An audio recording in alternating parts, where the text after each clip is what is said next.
Presidential Commission has met for the first time on the BP Deepwater Horizon accident, and in a surprising statement, Interior Secretary Ken Salazar said, quote, "I remain open to modifying the new deepwater drilling suspensions based on new information."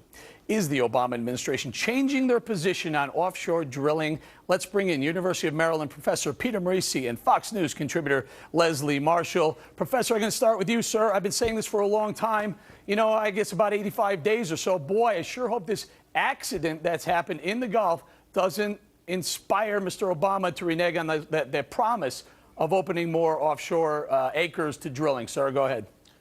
Well, he has been inspired, and he's suspending drilling for a lot of companies that have no culpability whatsoever, even as folks on the left are starting to acknowledge in increasing numbers that we need to drill. It's a fact of life. We need to back out of oil as we can over time, but we do need to drill. And it's simply everybody's gotten the message but Barack Obama and Secretary Salazar. Leslie, what about it? Is this the all clear for the Obama White House to say, you know what, we changed our mind, we have to reconsider the safety of drilling, et cetera, and pull back those 33 wells that he previously allowed for drilling? If the information shows that it's a green light, go ahead with safety and response issues, which are the main issues, it seems, coming out of the White House, then when the BOE says, hey, go, thumbs up, green light, that's what they'll do.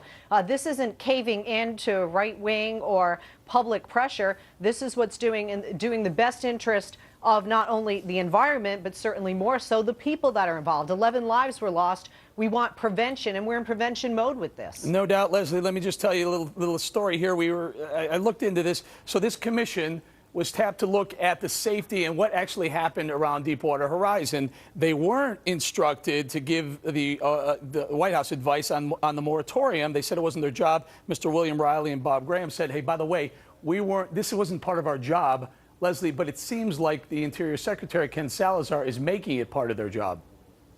Well, the quote that I read from your producer, the quote that I read said information, which I'm not trying to split hairs over semantics, but, you know, if I say, Eric, give me some advice, as opposed to provide some information to assist in my making this decision, hey, the president certainly wants more jobs not taken away from the American people, but brought back to the American people. But we can't overlook safety and response issues to do that. That would be hasty, and it could be negligent in the long run. Professor, Leslie mentions jobs. Senator Mary Landrieu of Louisiana suggests that this moratorium, if it goes back into place, could cost anywhere between 46,000 jobs and up to the workers on the platform. I think they need jobs now down there. Absolutely. They do need employment with this terrible catastrophe. And, you know, a lot of these platforms that are being shut down use different methods than BP used. It really isn't fair to tar everyone with the same brush. And what's more, you know, drilling is going to take place.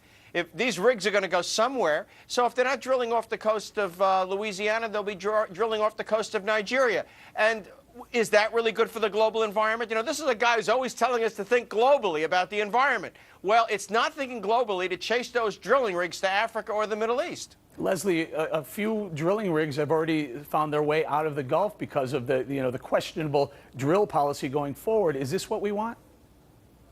No, I would agree with you there. It's not what we want. But I think we could all agree that the guy whose job's affected most by this decision is Barack Obama.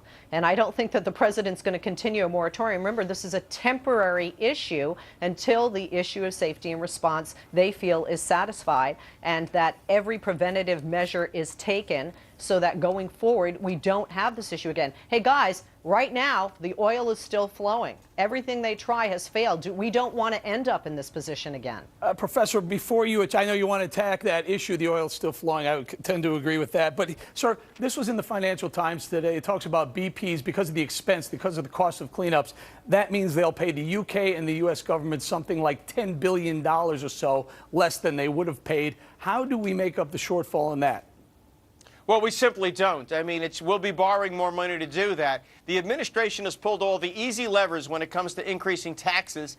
As a consequence, this money, like all the other money the government has to raise, it should give Barack Obama some pause about forcing BP to pay for costs it hasn't created. For example, the wages from firms where they're suspending drilling, where they're using different methods, and he's just essentially grandstanding for environmentalists. Leslie, what about it? There's a lot of income that would come from wages earned in the drilling industry, a lot of royalties from oil producers in the Gulf that may go away. But this is where the administration is maybe contrary to some of Americans with capitalism being A through Z. It's not. I mean, there are human issues, there are environmental issues, there are regulatory issues that come into play. Yes, in the end, a bottom line does have to be met, and we are in a financial crisis in America, no question, and the rest of the world. But I mean, how much money do we sacrifice for how many lives if this happens again? I'm not sure it's money for lives, Leslie. Professor, we're running out of time. This is Money Rocks, the Money Show. Capitalism is A to Z here. Shouldn't it be? In reality, it wasn't capitalism A to Z at the appellate court. The appellate court found the drilling moratorium too sweeping and arbitrary. I think that should send a clear message to this administration that it has to be a little bit more careful about what it does if it's going to don the cloak of protector of the environment and at the same time look like it's an honest broker for the economy. All right, we're going to have to leave it there. Professor Peter Marisi and Leslie Marshall, thank you guys very much. Thank you. Okay.